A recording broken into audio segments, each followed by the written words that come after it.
2026년도 시작한 지 엊그제 같은데 벌써 7월 두 번째 주일을 맞이했습니다. 후반기를 맞이하는 여러분 모두에 하나님의 놀라우신 축복이 함께 하시기를 주의 이름으로 축원을 드립니다. 오늘 이 말씀을 중심으로 나의 소망과 다짐이라는 설교의 제목으로 함께 은혜를 나누고자 합니다. 2026년도 후반기에는 겸손하게 삽시다. 욕심을 버립시다. 평안을 누리며 삽시다. 영원히 하나님을 바라보며 삽시다. 2026년도 전반기를 돌이켜보면 수를 셀 수 없는 감사가 점철되어 있습니다. 주님을 떠나지 않고 믿음을 지킨 것을 시작으로 죽지 않고 살게 된 것, 사지백제가 기능 상실하지 않는 것, 주님을 섬기게 된 것, 굶주려 죽지 않은 것, 오늘 여기까지 모일 수 있도록 인도해 주신 하나님의 은혜를 생각할 때 수를 세할 수 없이 감사할 뿐임을 보게 되어집니다. 우리는 후반기를 감사하는 마음과 믿음으로 맞이해야 할 줄로 믿습니다. 이것은 우리의 마음가짐이며 태도이기 때문입니다. 2026년도 전후반이 바뀌었는데 그 마음이 바뀌지 않으면 아무런 의미가 없게 되어지는 것입니다. 어떤 공산주의자가 뉴욕 콜럼버스 광장에서 사람들을 모아놓고 공산주의를 찬양하는 연설을 하고 있습니다. 그는 기업을 토하며 외치고 있습니다. 공산주의는 인간에게 새로운 옷을 입혀줄 수 있습니다 라고 외쳤습니다. 그때 마침 연설을 듣고 있던 그리스도인 한 사람이 말을 건넵니다. 예수 그리스도는 새 옷을 입을 새 사람을 만드십니다 라고 대답을 했다고 합니다. 새 옷보다는 새 사람이 중요한 것입니다. 제 아무리 값비싼 옷을 입는다 할지라도 도둑놈에게 새 옷을 입혀도 도둑놈은 도둑놈이에요. 새 옷을 입는다고 도둑이 주인이 되는 것은 결코 아닙니다. 우리의 잘못은 바로 거기에 있습니다. 새 옷만 갈아입으면 된다고 생각하는데 문제가 있는 것입니다. 정당이 나쁘는데 정당의 이름을 바꾼다고 해서 당이 바뀌어지는 것은 아닙니다. 사람의 마음이 달라지고 새 사람이 되어야 한다는 것입니다. 바울은 하나님을 따라 의와 진리의 거룩함으로 새 사람을 입으라고 했습니다. 거룩함으로 지으심을 받은 새 사람을 입으라. 에베소 4장 24절에 말씀합니다. 오늘 본문 시편 131편은 시인의 소박한 열망을 우리에게 소개해 주고 있습니다. 그것은 소박한 시인의 삶의 다짐이기도 하고 소원이기도 합니다. 우리는 시인의 그 소박한 다짐을 2026년도 후반기를 갖는 나의 소망과 다짐으로 삼아야 할 줄로 믿습니다. 그 내용을 살펴보면 첫째로 후반기는 겸손하게 삽시다. 기독신자의 미덕은 첫째도 둘째도 셋째도 겸손이라고 표현합니다. 본문 1절에서 시인 다윗은 뭐라고 합니까? 여호와여 내 마음이 교만하지 아니하고 내 눈이 오만하지 아니하오며 라고 했습니다. 이 시인은 다윗의 후기 작품입니다. 다시 말하면 그가 베들레헴 들판에서 양을 치고 있을 때 쓴 시가 아니라 최고 통치자인 왕으로 제위하고 있는 동안에 읊었던 시가 바로 이 시입니다. 그런데 그는 하나님을 향하여 내 마음이 교만하지 아니하고 내 눈이 오만하지 아니하기를 바라는 겸손의 마음을 고백하고 있습니다. 다윗은요 그 나라 그 민족을 이끌어가면서 이 나라의 민족을 이끌어가는 나 다윗이지만 이 나라를 이끌어가는 다윗을 인도하시고 이끌어가실 분 만군의 여호와 하나님이십니다라고 그는 고백하기에 그치지 않았습니다. 얼마나 겸손한 왕입니까? 겸손은 내적인 것이며 인격적인 사건입니다. 겸손은 자포자기하거나 체념하는 것이 아닙니다. 겸손이라는 원문의 뜻은요 누르다, 낮추다, 괴롭히다는 뜻입니다. 겸손은 자신을 누르고 낮추고 괴롭히는 자기와의 싸움인 것입니다. 겸손하기 위해서는 수없이 자신과 싸워야 하는 것입니다. 누가복음 18장 33, 14절을 보면은요 죄 많은 세리의 기도가 나와 있습니다. 그는 가슴을 치면서 뭐라고 했습니까? 하나님이여 이 죄인을 불쌍히 여겨 주옵소서. 나는 죄인으로 소이다라고 했습니다. 사도 바울이 뭐라고 했습니까? 나는 죄인 중에 괴수라고 했습니다. 바울이 괴수면 우리는 뭡니까? 괴수 중에 괴괴수입니다 라고 고백을 해야 하는 것입니다. 하나님은요 그의 죄를 사하시고 그의 기도를 들으셨다고 했습니다. 어떤 사람이요? 겸손한 사람의 기도를 들으시고 응답하여 주셨다고 말씀하고 있습니다. 내가 하나님 앞에 얼마나 큰 죄인이고 무가치한 존재이며 얼마나 잘못이 많은 사람인가를 깨닫게 될수록 겸손의 부피는 많아지게 되어지는 것입니다. 영국의 신학자 필리처에게 젊은이가 물었습니다. 어떻게 하면 위대한 사람이 될 수가 있습니까? 라고 질문했습니다. 그때 필리처는 대답했습니다. 만일 당신이 영국에서 가장 보잘것없는 사람이라고 생각할 수 있다면 하나님은 반드시 그대를 들어서 써주실 것입니다. 라고 대답을 했다고 합니다. 주기학자 베이컨은 말합니다. 인생은 바로 계단과 같다 했어요. 위로 올라가면 하나님이 보이고 아래로 내려가면 자신을 보게 될 것이다 라고 했어요. 체코가 낳은 세계적인 작곡가 안토닌 부르작은 민족주의 낭만파 음악인으로 명성을 떨쳤습니다.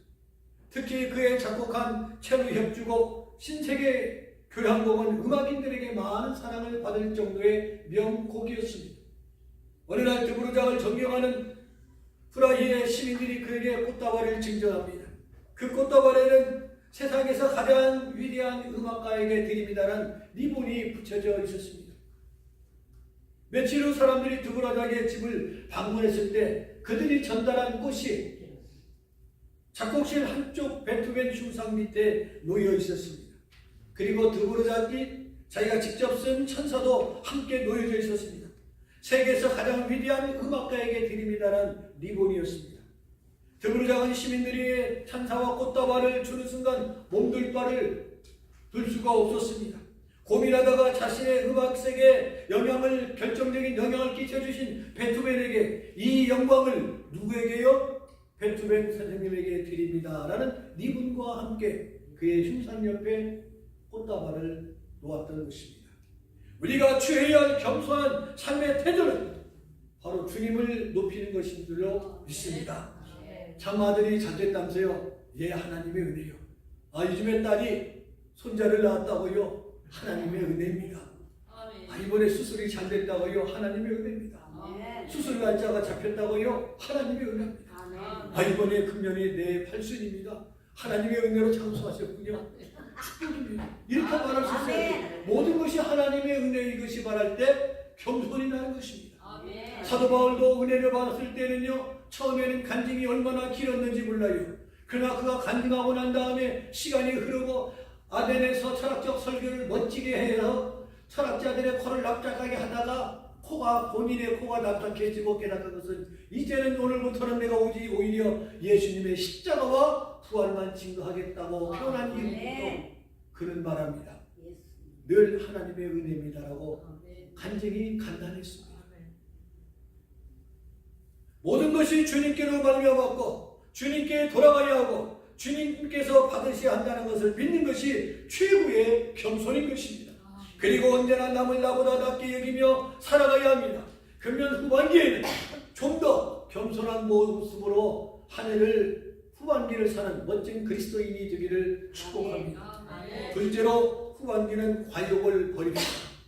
본문 1절 끝을 보면 뭐라고 했습니까? 내가 큰 일과 감당하지 못할 놀라운 일을 하려고 힘쓰지 아니하나이다 했어요. 한마디로 지나친 욕심으로 자신을 망가뜨리지 않겠다고 했습니다. 우리가 매사에 내 자신이 망가지고 내 몸이 망가지고 내 정신이 망가지는 것은 뭐 때문에 그래요? 그 욕심 때문에 그래요. 그래서 스스로 뭐라고 해요? 이거 괜한 욕심 때문에 참 오늘 쪽팔리게 됐구나. 속으로 창피하구나. 부끄럽다는 말이에요. 뭐요? 욕심 때문에. 그냥 참아도 되는데, 그냥 양보해도 되는데, 뭐 때문에? 그 욕심 때문에 과연 많은 사람들 앞에서 좀 못들었구나 스스로 자책할 때가 있습니다. 자신을 망가뜨리지 않겠다는 것, 여기서 말하는 큰일과 감당하지 못할 놀라운 일이라는 것은 자신의 분수에 맞지 않는 허영된 삶이나 욕심을 말하는 것입니다. 1960년대 9월은요, 그게 이승만 정권의 독재와 부정선거에 맞섰던 민주화 운동의 구호와 이후 국가 경제발전 및 근대화를 이끌었던 사회와 경제개발 구호 두 가지였다고 합니다. 1960년대 우리나라 정치 이슈는 뭐였습니까? 기억이 안 나시죠? 생각나게 해드리겠습니다. 임미경 권사님이 쓰셨던 말도 됩니다. 잘 살아보세요. 이 수십 년대 박정희 대통령이 정권을 잡고 1년 내내가 아니라 수년 동안 외쳤던 것이 뭐예요? 잘 살아보세요. 잘 살아보세요. 잘 살아보세요. 뭐라고요? 우리도 한번 잘 살아보세요. 얼마나 외쳐졌습니까? 그러니까 우리는 경제적 선진국 대열에 끼게 되었던 것입니다. 그러나 바로 사는 훈련이 없었습니다. 그래서 허영과 사치와 낭비의 물결이 홍수처럼 휩쓸어져 속수무책이 되었던 것도 압니다. 시인은 그런 것들 때문에 하나님이 내게 주신 힘을 낭비하지 않겠다고 고백하는 말씀이 오늘 본문의 말씀입니다. 사람이 일생 동안 쓸 수 있는 힘은 제한되어 있습니다. 수명도 제한되어 있습니다. 천년 만년 사는 것 아닙니다.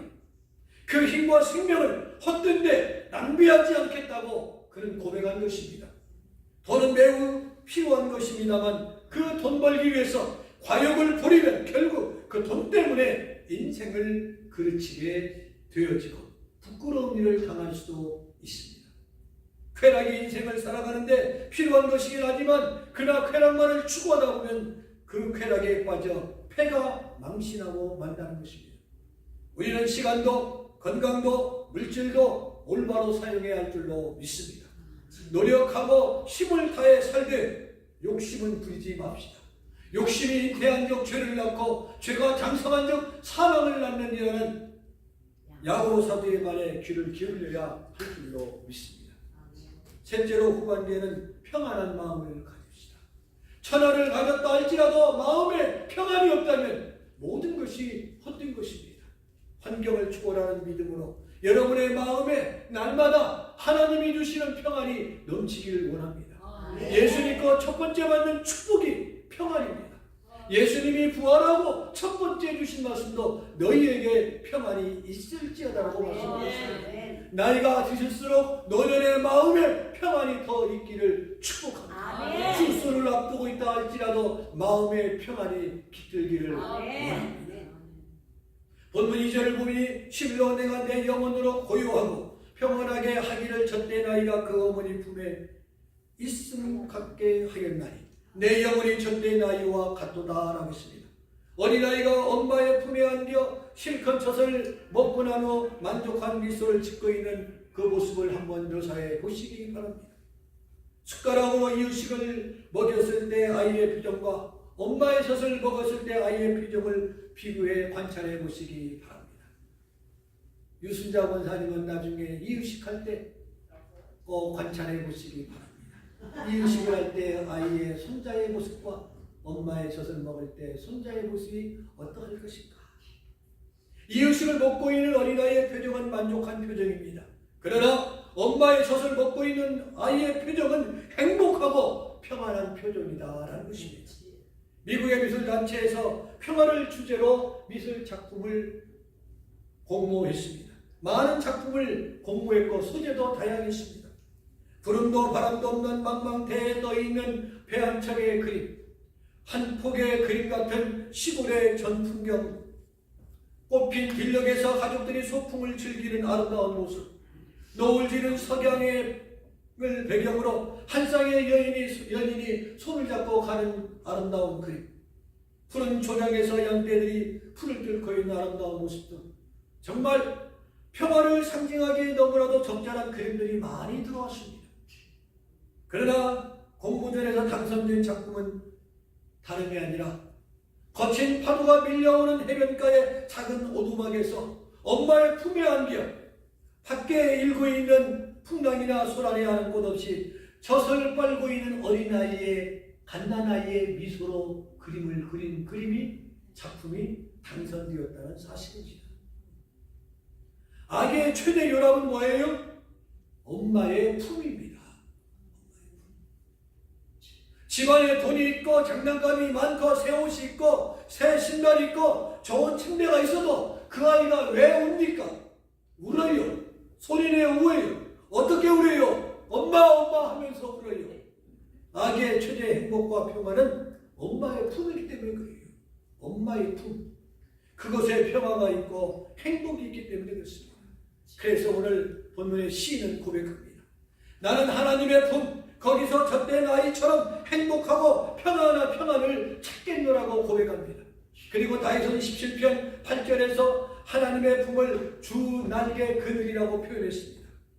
그렇습니다. 우리는 주의 품, 그 날개 그늘에서 쉬고 평화를 찾고 평화를 추구해야 한다는 것입니다. 그래서 우리가 부르는 찬송가 119장을 보면 다음과 같습니다. 주 날개 밑 내가 평안히 쉬네 밤 깊고 비바람 불어쳐도 아버지께서 날 지켜주시니 거기서 평안히 쉬리로다. 주 날개 밑 평안하다 그 사람 끊을 자 되려. 주 날개 밑 내 쉬는 영혼 영원히 거기서 살리라. 주 안에서 그 날개 아래서 평안하게 누리며 걷는 후반기를 정말 힘차게 발을 내디딜 때 홍해가 갈라지고 여리고성이 무너지는 역사를 체험하는 축복의 한 해가 되기를 축원합니다. 마지막 네 번째는 후반기는 영원히 하나님을 바라보며 삽시다. 본문 3절을 보면 이스라엘아 지금부터 영원까지 여호와를 바랄지어다 했습니다. 본문 3절의 의미는 다음과 같습니다. 나는 내 일생 하나님을 높이며 겸손히 살겠습니다. 헛된 일에 나의 건강이나 정력이나 소유를 낭비하지 않겠습니다. 그리고 하나님의 품속에 살면서 젖 먹고 난 아이처럼 어린아이처럼 평안하고 행복하게 살겠습니다라고 고백합니다. 그러면서 말합니다. 이스라엘아 내가 그렇게 살기로 작정한 것처럼 너희 백성들도 그렇게 살기를 통치자인 나 다윗은 원하노라 말하고 있습니다. 여기서 바란다는 것은 원한다, 소망한다는 것입니다. 우리가 부르는 복음성가 가운데 이런 찬송이 있습니다. 세상을 보며 세상을 볼 땐 만족함이 없네요. 사람을 보며 세상을 볼 땐 만족함이 없었네. 세상을 보면요, 세상은요 얻을 것은 있지만 뭐가 없어요? 행복과 만족이 없는 거예요. 세상 천하를 다 주어도 만족이 없는 거예요. 그래서 욕심이 어디까지 있다고요? 몇 가지까지 있다고. 욕심이 어디까지요? 태평양 물을 다 마셔도 부족하대요. 어느 분은요 벼락 맞아 죽어도 좋으니까 돈벼락 한번 맞고 죽었으면 좋겠다. 그렇게 표현하는 사람도 있습니다. 나는 안 할래. 돈은 살기 위해서 필요한 것이지 천하를 주어도 내가 죽으면 뭐가 필요해요? 이 지구가 왜 필요해요? 내가 살아있기 때문에 필요한 것이지 내가 죽으면 필요 없는 거예요. 전쟁터에서 누가 이겼느냐 중요하지 않아요. 내가 살아있어야 전쟁은 이긴 거예요. 그게 전쟁이랍니다. 이겨도 손해, 져도 손해. 중요한 것은 내가 살아있는 것이 승리예요. 서두에 말씀드린 것처럼 금년 안에 다난했던 한 해였다 할지라도 천만기라 할지라도 오늘 내가 여기에 있으니 축복이요 은혜인 줄로 믿습니다. 그런 신앙 고백이 있어요. 나의 하나님 그분을 볼 땐 나는 만족하였나라는 노래 맞죠. 하나님을 바라보면 참 만족과 참 행복을 얻게 됩니다. 그래서 시인은 이스라엘아 영원까지 여호와를 바랄지어다라고 말한 것입니다. 영원히 하나님을 바라보면 내가 누릴 만족과 영원도 행복도 영원까지 끝까지 있다는 겁니다. 그래서 시편 121편에 뭐라고 고백합니까? 지금부터 영원까지 너와 함께 있으리. 감사하죠. 끝까지. 2026년 후반기가 시작한 지 벌써 둘째 주일입니다. 후반기는 겸손하게 삽시다. 욕심을 버리지 맙시다. 평안을 누리며 삽시다. 영원히 하나님을 바라보며 사는 저와 여러분이 되시기를 주님의 이름으로 축원합니다.